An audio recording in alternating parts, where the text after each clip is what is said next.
नजर रखने जा रहे हैं। दिल्ली से ये बड़ी खबर, जेपी नड्डा के आवास पर पहुंचे उपेंद्र कुशवाहा, सीट शेयरिंग को लेकर मुलाकात हो रही है। और इससे पहले जीतन राम मांझी ने मुलाकात की। मांझी की करीब 25 मिनट तक मुलाकात चली थी। अमितेश ज्यादा जानकारी के साथ जुड़ चुके हैं। अमितेश, उपेंद्र कुशवाहा नड्डा के आवास पर पहुंचे हुए हैं, कितनी देर पहले ये बैठक शुरू हुई, क्या अपडेट है इसको लेकर? देखिए, पिछले 15 मिनट से मुलाकात चल रही है और उपेंद्र कुशवाहा को लेने के लिए आए थे बीजेपी के राष्ट्रीय सचिव ऋतुराज सिन्हा।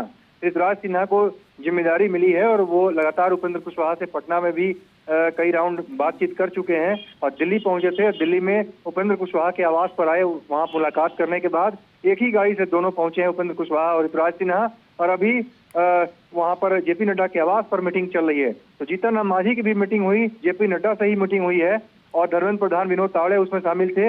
उसी तरह से उपेंद्र कुशवाहा पहुंचे हैं, अब उनकी बातचीत चल रही है और जीतन वहां पर जेपी नड्डा के आवास पर बैठक चल रही है राष्ट्रीय अध्यक्ष जेपी नड्डा के साथ। तो इस मीटिंग के बाद उम्मीद की जा रही है कि सब कुछ फाइनल होगा, लेकिन अभी भी उपेंद्र कुशवाहा की तरफ से तेवर खड़े किए गए हैं और जो सूत्र बता रहे हैं 6 सीटों पर उपेंद्र कुशवाहा नहीं मान रहे हैं, 6 से ज्यादा सीटों की डिमांड कर रहे हैं, सम्मानजनक सीट चाहते हैं अपने लिए।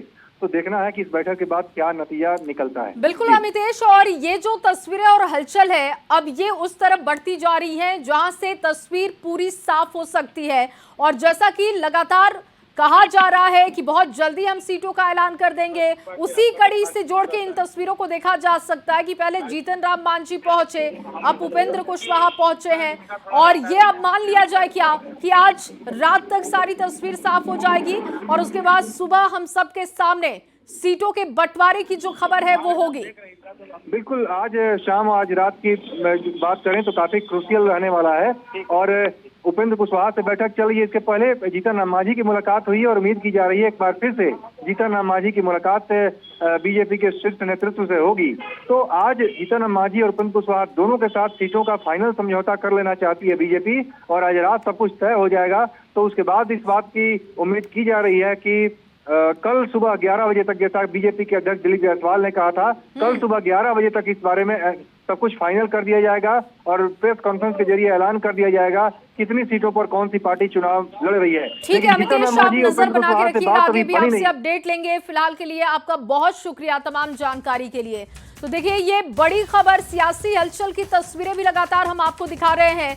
जेपी नड्डा के आवास से जब मांझी निकले उस वक्त की तस्वीर आप देख रहे हैं और दूसरी तरफ तस्वीर देखिए नड्डा आवास जब उपेंद्र कुशवाहा पहुंचे उस वक्त की तस्वीरें हम आपको दिखा रहे हैं। और माना जा रहा है कि अब लगातार जो घटक दलों के साथ मीटिंग की जा रही है वो फाइनल मीटिंग है और इसी के बाद पूरी पिक्चर क्लियर कर दी जाएगी। कल 11 बजे सुबह का समय भी दिया गया है दिलीप जायसवाल की तरफ से कि हम पूरी पिक्चर क्लियर कर देंगे और उसी कड़ी से जोड़कर इन बैठकों को आप देख सकते हैं।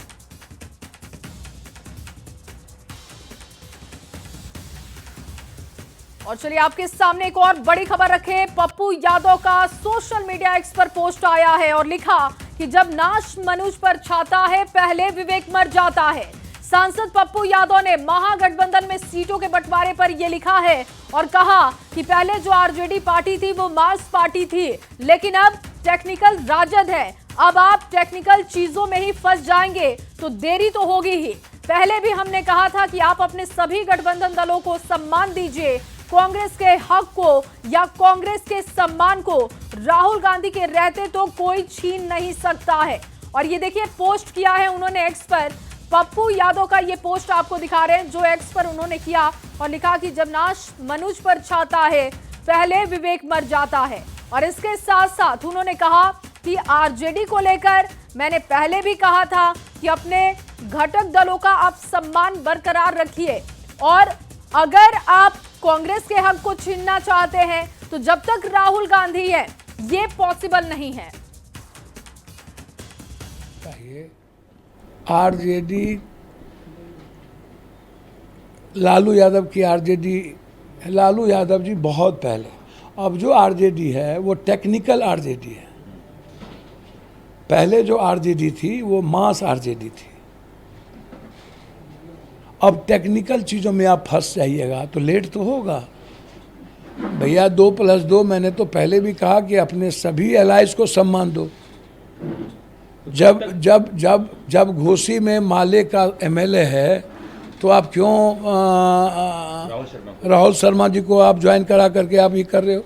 जब प्रवीण कुशवाहा जी कांग्रेस का चुनाव डिक्लेयर है, वो कांग्रेस की सीट है, क्यों आप जा करके आप किसी दूसरे के मंत्री, आप नरकटियागंज में कांग्रेस का है और आप किसी को बोल दोगे? आप बताओ, सीमांचल और कोसी में बोलोगे सीट इनको चाहिए, कैटो सीट ये जीते थे।